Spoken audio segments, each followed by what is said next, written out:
Thank you, Chair. Thank you, everybody. I think I'm a third party, but I'm a first. Prior to my presentation, I have special honor to IDSA to give me a great opportunity to make this presentation with distinguished audience. And my special thanks to Dr. Sharian and Manish for their great help. I'm an officer of the National Assembly of the Korean government, but this presentation is based on my own opinion and research, and it is not related to any agencies and authorities of the Korean government.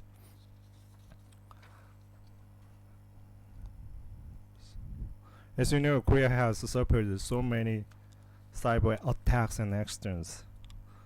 In 2003, January 25 cyber crisis that is malfunctioned the nationwide network. 2009 there was a July 7 DDoS attack, and 2011 March 4th DDoS attack that also made malfunction in so many governmental websites. And then in 2013 March 20 cyber attacks and June 25 attacks are also malfunctioning, including media of agencies like the KBS. And seriously, in 2014 and early 2015, there was a cyber attacks on nuclear power plant. In December 2014, South government Korean nuclear power plant operator, Korean Hydro and Nuclear Power KHMP said its computer systems has been breached and resulted in the leak of personal details of 10,000 KHMP workers, designs and manuals that reached to the reactors, and electrical flow charts and estimated of radiation exposure among local residents.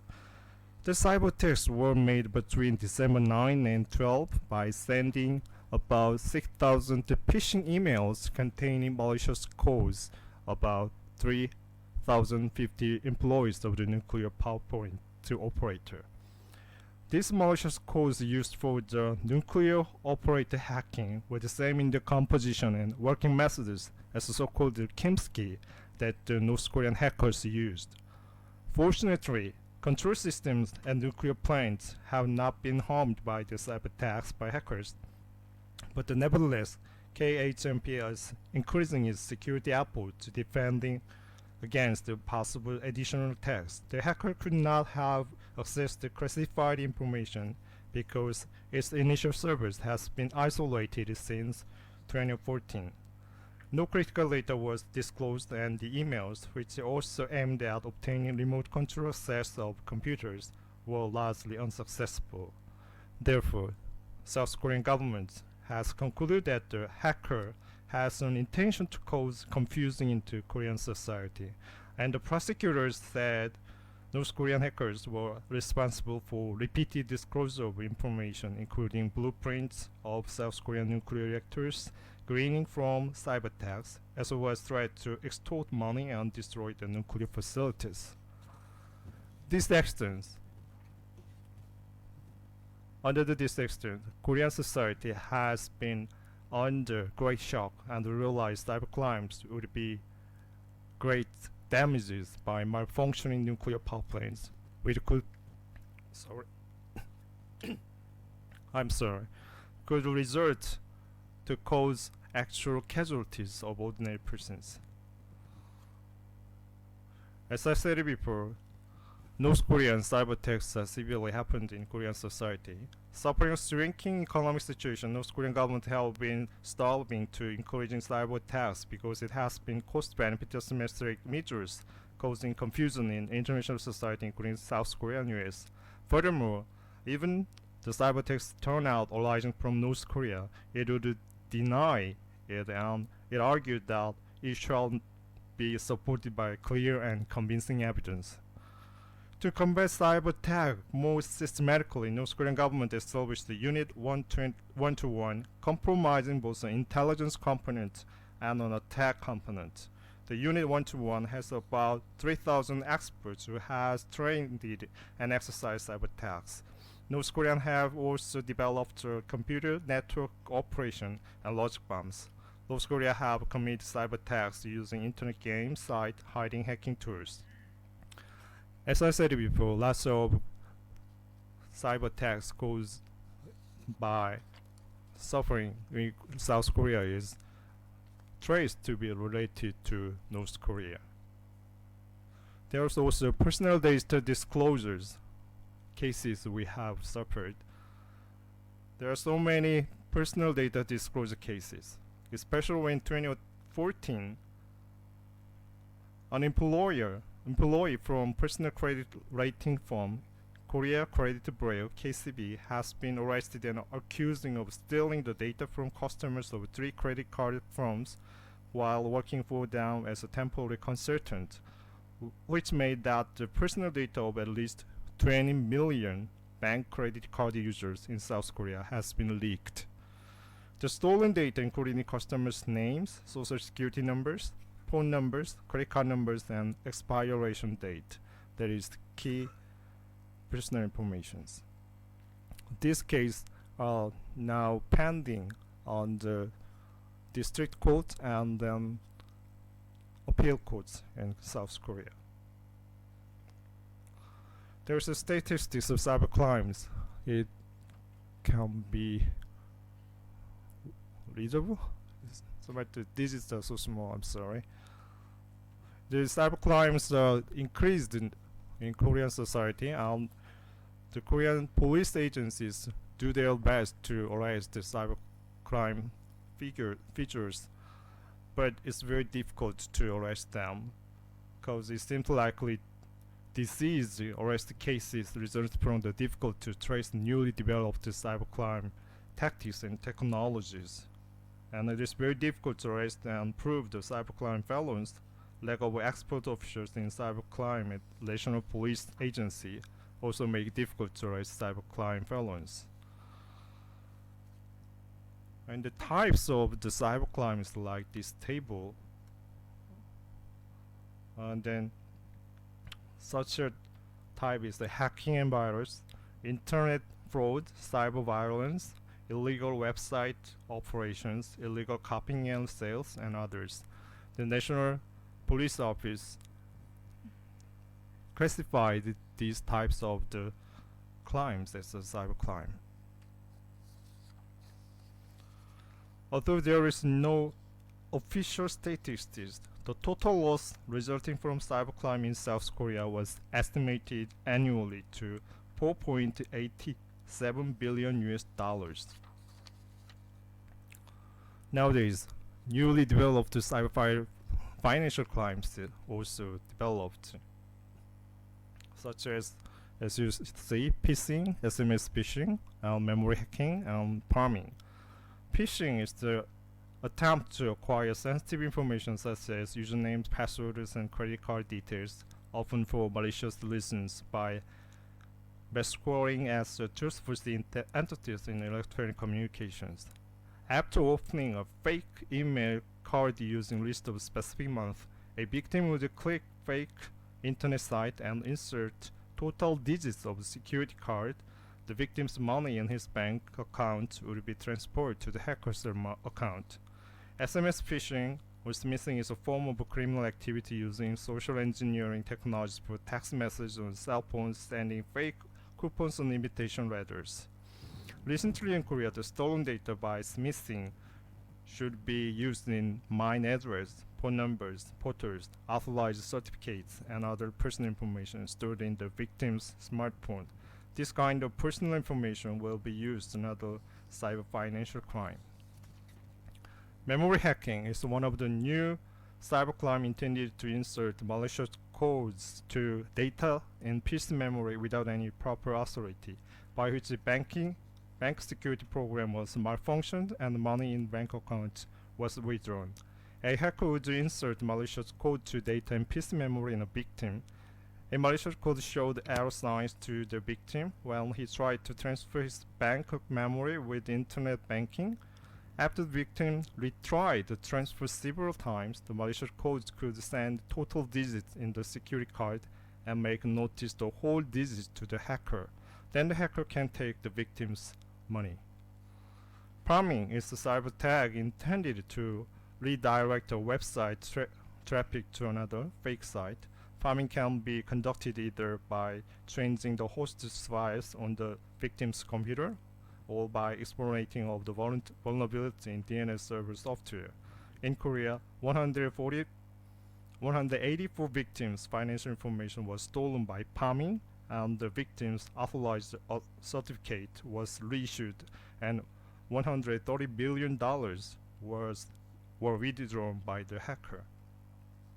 Because of the National Police Agency's aggressive investigation, the case of smishing, memory hacking, palming was decreased nowadays. But the case of, increased smishing and memory hacking decreased, and phishing also decreased, but nowadays the palming is increased. During the 2013 to 2014, the case of palming was increased from about 3,000 to about 7,000 in 2014. The number of occurrences of financial crime was decreased to about 15,000 in 2014, compared with that of 33,000 of 2013.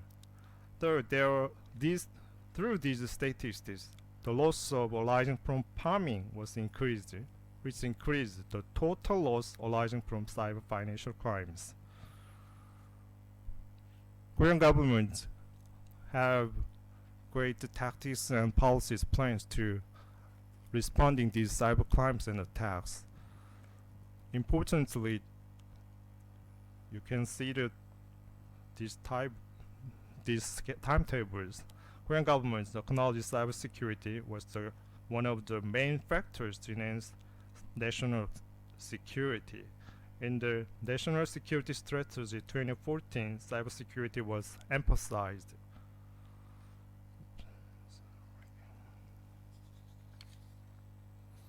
After suffered March 20 and June 25 cyber attacks, Korean government established the National Cybersecurity Comprehensive Measures in 2013. Under the measures, critical information infrastructure was increased to 292 to make robust responding and resilience of the critical functions of cyber attacks and crimes. And Korean government has made a plan to educate and train about 5,000 persons as white hackers by 2017. Under these measures, cybersecurity threat information sharing system shall be established to make corporate activities among National Cybersecurity Center, Ministry of Science and ICT and Future Planning, and Korean Communication Commissions, and other Korean government agencies. Korean government has acknowledged the importance of responding cyber attacks and crimes, and is designated Special Secretary of Cybersecurity in Blue House in January 2015. After 3 months, Secretary of Cybersecurity in Blue House was appointed, and he controlled the cybersecurity policies and initiatives performed by Korean government authorities. After cyber attacks on nuclear power plant, the Korean government established comprehensive measures to enhance national cybersecurity to make a total responding system in March 17, 2015. According to these measures, Korean government shall develop critical cybersecurity technologies and educate and train core experts and encourage cybersecurity response team, recruit workforce, and enhance cybersecurity industry, promote international cooperation, and amend and revise laws and regulations related to cybersecurity. Then we will focus on the legislations to responding cybersecurity to enhance digital economy in Korea. First, Korea has enacted the Electronic Financial Transaction Act. This act has been enacted to contribute to ensure the security and reliability of electronic financial transactions. According to this act, financial institutions or electronic financial business operators shall fulfill the duty of a good manager to ensure the safety processing of electronic financial transactions. A financial institute or electronic financial business operator shall abide by the standards set by financial service commissions for the information technology field of manpower, facilitate, and electronic apparatuses necessary for electronic transmission, all processing and electronic financial business by type of electronic financial transactions to secure and safety and the reliability of the electronic financial transactions.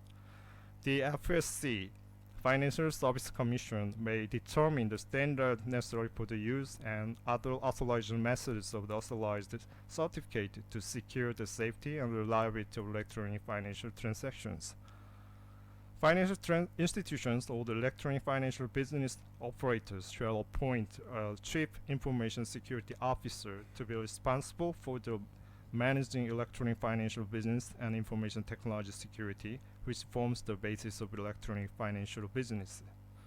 And financial institutions and electronic financial business operators shall analyze and evaluate the vulnerability of electronic financial infrastructure and shall report the result to FSC. According to their act, no one shall commit accessing electronic financial infrastructure by any person who has no access authority or malfunctioning, destroying, cancelling, or leaking stored data by any person who exceeds his access authority. And no one shall commit destroying the data of electronic financial infrastructure or using programs such as computer viruses and logic bombs with intention of obstructing the operation of financial infrastructure. And no one shall commit of lawfully sending large amount of signals with intention of obstructing the operation of electronic financial infrastructure or causing a fallacy in information processing by means such as inducing the processing of a wrong order. When the occurrence of intrusion instance has led to the disturbance, paralyze, or destruction of electronic financial infrastructure, financial institutions or electronic financial business operator shall notify FSC of such fact. In such cases, the financial institution or the electronic financial business operator shall analyze the cause of incident and take necessary measures to prevent the spread of damage caused by the incident. According to the Act, when the user suffers any damages as a result of an accident arising out of forgery or alternation of the means of the access, or in the course of electrically transmitting or processing the conclusion of the contract or the transaction requests, the financial institution or electronic financial business operator concerned shall compensate the damages. And I will show the Cybersecurity Industry Enhancement Act. In the early 21st centuries, there was so many investment on the cybersecurity industry, but after that, cybersecurity industry suffered lots of difficulties, so they argued for the enactment of this act. Following the comprehensive measures to enhance national cybersecurity of 2015, Korean policymakers and legislators heard many voices from individuals, vendors, and governmental agencies. The cybersecurity industry shall be encouraged to support robust cybersecurity activities with best technology. Hence, Cybersecurity Industry Enhancement Act was newly enacted by National Assembly, and it was effective since December 23rd, 2015. According to the Act, Korean central and local government and municipals shall establish and perform policies to encourage cybersecurity industry and prepare measures to allocate budgets to fulfill that policies. Under the Act, the Ministry of Science, Information and Communication Technology and Future Planning, MSIP, shall prepare a cybersecurity industry enhancement plan. Public agencies shall submit to MSIP the Purchase demand information, which annually described the need of cybersecurity products and services in the agency. To develop a cybersecurity industry and to guarantee the quality of cybersecurity products and services, public agencies shall pay reasonable consideration payments when they take contracts with cybersecurity vendors. For these contracts, MSIP shall draft model contract in consult with the Korean Fair Trade Commission and recommend for the public agencies and the vendors to use model contract. Cybersecurity vendors satisfied with that provision because they have consistently argued the reasonable consideration on their cybersecurity services to the public agencies. When the public agency issued unreasonable offer order which have unreasonable lower price or violate or other laws and regulations, MSIP shall investigate the orders by comprehensive public-private monitoring activity and ask to revise or collect. Continue?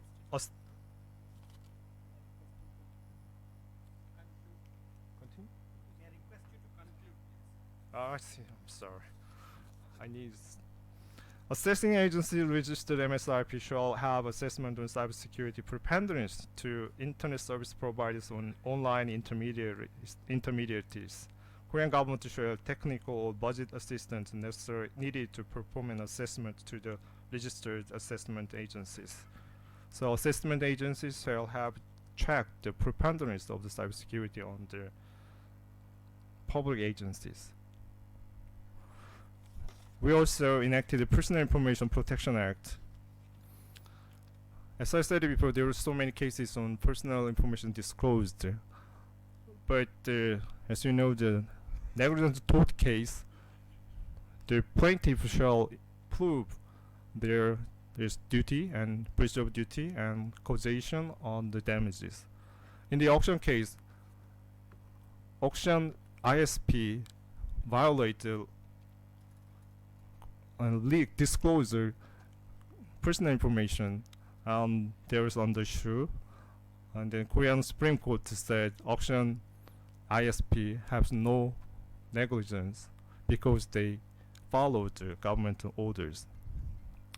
This kind of cases are nowadays in Korea, and then legislators think it's very severe, so they enacted law and then amended the law, so liability of compensation for damages are introduced, and recently liability of punitive damages on the ISPs who leaked or disclosed their personal information was introduced in Korean Personal Information Protection Act. Let me see what is the damage in the personal information disclosure cases. Court decision on KCB cases, there was no damages. But recent court cases, last week it was disclosed. In KCB cases, there was no actual damages. In the first case, there's a damages, so there's a damage. And Supreme Court, District Court said every plaintiff got $100 for the damage compensation. But the second case, last week case, there was no damages, so plaintiffs do not have nothing. So I think it's we think when the personal information protection lawsuits brings, we should think what is the actual immediate damage, and then costs related with monitoring credit shall be compensated. The last thing I want to show is the CIIP Act, Critical Information Infrastructure Act. Actually, I want to present these issues before you, but I have another issues. We Korea CIIP Act has 3 levels. First one is the designation of the critical information infrastructure. It was designated by the central governmental agencies, and then each management agencies who operate critical information infrastructure shall identify risk and establish protection measures. So they shall analyze and evaluation of the vulnerabilities, and then they establish the protection measures. And the central government agencies collect each master agencies protection measures and they set protection plans. And Ministry of MSIP shall reviewing protection measures on these issues. In the responding cyber incidents, when the critical information infrastructure operator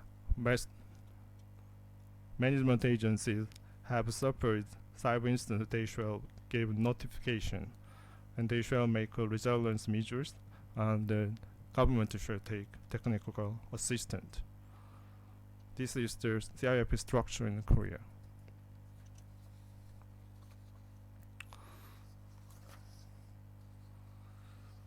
As you know, Korea have struggled to make efficient legislation and policies to combat cybercrimes and enhance digital economy based on the advanced information and communication technologies. When your countries have planned to establish and enact cybersecurity laws and regulations, please considering Koreans' initiatives and experience. Thank you.